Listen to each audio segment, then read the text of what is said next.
PRP का female pattern hair loss में क्या रोल है? क्या यह सच में इफ़ेक्टिव है? यदि इफ़ेक्टिव है तो इसे कितनी बार लेना चाहिए? कब तक लेते रहना चाहिए? क्या इसके कोई साइड इफ़ेक्ट्स भी हैं? और क्या पीआरपी को विदाउट मेडिसिन्स भी लेने से फ़ायदा होता है?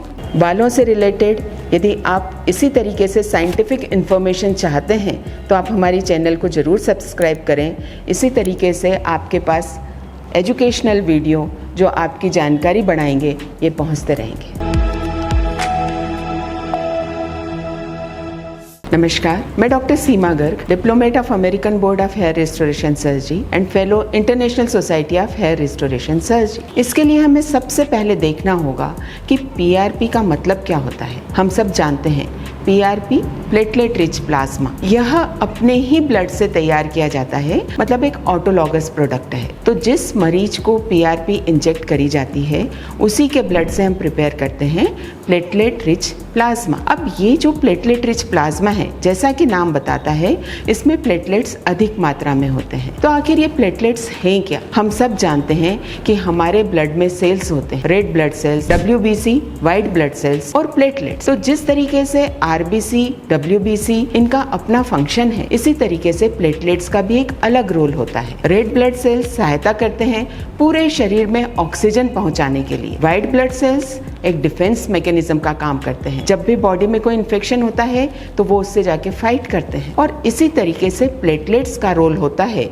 बॉडी में हीलिंग कराने के लिए, रिपेयर कराने के लिए। जहाँ भी कहीं कोई भी कोशिका यदि इंजर हुई या उसको हमें रिपेयर करना है तो वहाँ जाकर प्लेटलेट्स इकट्ठे हो जाते हैं। वो कुछ ग्रोथ फैक्टर्स रिलीज करते हैं, कोशिकाओं का फॉर्मेशन कराते हैं, ग्रोथ कराते। तो प्लेटलेट्स का काम होता है हीलिंग में, और इसी रोल को हम यूज करते हैं बॉडी में बहुत सारी जगह, जैसे हेयर ग्रोथ के लिए, कुछ जॉइंट्स में, डेंटल प्रोसीजर्स में। ये सारे वो प्लेटलेट्स वहाँ पर ग्रोथ फैक्टर्स रिलीज करते हैं और अपना काम करते हैं। तो पीआरपी का महिलाओं में फीमेल पैटर्न हेयर लॉस में क्या रोल है? तो इसके लिए हमें यह समझना होगा कि आखिर महिलाओं में हेयर लॉस होता क्यों है। महिलाओं में हेयर लॉस के बहुत से कारण होते हैं। हार्मोनल फैक्टर्स होते हैं, जैसे थायराइड, जब थायराइड हार्मोन कम रिलीज होता है, हाइपोथायराइडिज्म, उसके कारण हेयर लॉस होता है। पेरीमेनोपॉजल एज में भी हार्मोन एक फैक्टर हो जाता है। न्यूट्रिशनल डिफिशियंसी बहुत बड़ा कारण है, और स्ट्रेस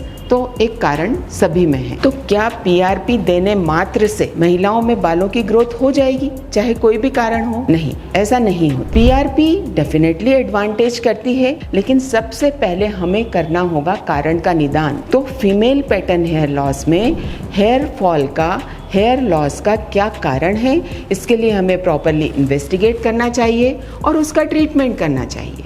साथ में हमें पीआरपी देना चाहिए। तो पीआरपी को हमें as an adjuvant treatment use करना है, और डेफिनेटली ये एडवांटेज देता है। तो पीआरपी कैसे हेयर ग्रोथ कराता है, इसका क्या मैकेनिज्म है? पीआरपी हमारे बालों की जड़ों की जो ग्रोथ फेज है उसको लंबा करता है।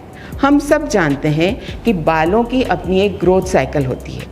इसमें एनाजन फेज होता है जिसे हम ग्रोथ फेज कहते हैं, एक टीलोजन फेज होता है जिसे रेस्टिंग फेज कहते हैं, और एक केटाजन जिसमें बालों की जड़ जब उसकी उम्र पूरी हो जाती है तो मर जाती है। तो एनाजन फेज जो है, जो growth phase normally 2 to 7 years की होती है। पीआरपी चूंकि ग्रोथ फैक्टर्स रिलीज करता है, यह एनाजन फेज को लंबा करता है। एनाजन फेज बढ़ने से बालों की ग्रोथ बढ़ती है, बालों का वॉल्यूम बढ़ता है और उसकी थिकनेस भी बढ़ती है। अब जो टीलोजन फेज है, रेस्टिंग फेज, जो नॉर्मली 3 to 7 मंथ्स की होती है, उसको पीआरपी कम कर देता है। तो बालों की जड़ रेस्टिंग फेज से जल्दी से ग्रोथ फेज में चली जाती है। क्योंकि प्लेटलेट्स ग्रोथ फैक्टर्स रिलीज कर रहे हैं, बहुत सारे ग्रोथ फैक्टर्स होते हैं, vascular endothelial growth factors, platelet derived growth factor, insulin like growth factors. तो ये जो ग्रोथ फैक्टर्स हैं, ये बालों की जड़ों के आसपास ब्लड वेसल्स का फॉर्मेशन भी बढ़ाते हैं, न्यू वैस्कुलराइजेशन करते हैं। और ब्लड वेसल्स का क्या काम है? बालों की जड़ों में न्यूट्रिशन देना। न्यूट्रिशन तो शरीर के हर अंग में ब्लड वेसल्स के थ्रू ही जाता है। तो यदि किसी शरीर के अंग के आसपास अच्छा सा ब्लड वेसल्स का जाल रहेगा तो डेफिनेटली न्यूट्रिशन अच्छी मात्रा में जाएगा। तो बालों की जड़ों के आसपास न्यू वैस्कुलराइजेशन होने से उसे अच्छा न्यूट्रिशन मिलता है और बालों की ग्रोथ प्रमोट होती है। तो इस तरीके से पीआरपी देने से बालों की ग्रोथ को फायदा होता है। अब हमें यह समझना जरूरी है कि जब फायदा तो हो रहा है तो इसे कितनी बार लेना चाहिए और कब तक लेते रहना चाहिए। तो चूंकि पीआरपी हम हमारे सेंटर पर जो प्रोटोकॉल को फॉलो किया जाता है वह 1 महीने में हम 1 बार देते हैं, ऐसे 4 से 6 बार हमें देना चाहिए। मतलब 4 से 6 साइकिल पीआरपी की जब कंप्लीट होती है उसके बाद में उसका बेहतर परिणाम हमें दिखता है। फिर मेंटेनेंस के लिए कब तक लेते रहना चाहिए, उसके बाद फॉलोअप के लिए हम 6 महीने में 1 बार ले सकते हैं, ऐसे साल में 1 या 2 बार पीआरपी का मेंटेनेंस लेना चाहिए। एक बहुत ही महत्वपूर्ण प्रश्न आता है कि क्या पीआरपी मात्र लेने से बालों की ग्रोथ हो जाएगी, उसके साथ हमें कोई और ट्रीटमेंट लेने की जरूरत है या नहीं। साथ में एक यूएस FDA अप्रूव ट्रीटमेंट है मिनॉक्सिडिल। मिनॉक्सिडिल अगेन क्या करता है, हमारे बालों की जड़ों तक न्यूट्रिशन की मात्रा बढ़ाता है। किस तरीके से, ब्लड वेसल्स को डायलेट करने से। तो मिनॉक्सिडिल के साथ में यदि हम पीआरपी लेते हैं तो परिणाम और जल्दी आए। तो यह बहुत सी स्टडीज करी गई है जिसमें सिर्फ मिनॉक्सिडिल का प्रयोग किया गया है, सिर्फ पीआरपी का प्रयोग किया, और एक ग्रुप ऐसा रखा जिसमें मिनॉक्सिडिल के साथ में पीआरपी का प्रयोग किया गया। और डेफिनेटली यह जो थर्ड ग्रुप है इसमें बेहतर और जल्दी परिणाम हमें मिले। अब पीआरपी की कॉस्ट क्या होती है, तो पीआरपी की cost center to center vary करती है। यह डिपेंड करती है आप कौन सी मशीन काम में ले रहे हैं पीआरपी के लिए, और पीआरपी के लिए कौन सी किट काम में ले रहे हैं। अब इससे क्या फ़र्क पड़ता है, पीआरपी ले रहे हैं तो हमें इस बात का ध्यान रखना चाहिए कि हमें पीआरपी का बेहतर परिणाम मिले। और बेहतर परिणाम कब मिलेगा, जब प्लेटलेट्स अच्छे कॉन्सेंट्रेशन में होंगे। नॉर्मली जो प्लेटलेट का कॉन्सेंट्रेशन होता है ब्लड में वह होता है 1.5 to 4 लाख पर क्यूबिक मिलीमीटर। और जब हम प्लेटलेट रिच प्लाज्मा तैयार करते हैं तो हम इस कॉन्सेंट्रेशन को अराउंड 4 फोल्ड बढ़ाते हैं। मतलब 10 लाख पर क्यूबिक मिलीमीटर के आसपास हम चाहते हैं कि प्लेटलेट का कॉन्सेंट्रेशन हो, तभी हमें बेहतर परिणाम मिलेंगे। और यह डिपेंड करेगा कि आप कौन सी मशीन काम में ले रहे हैं पीआरपी की।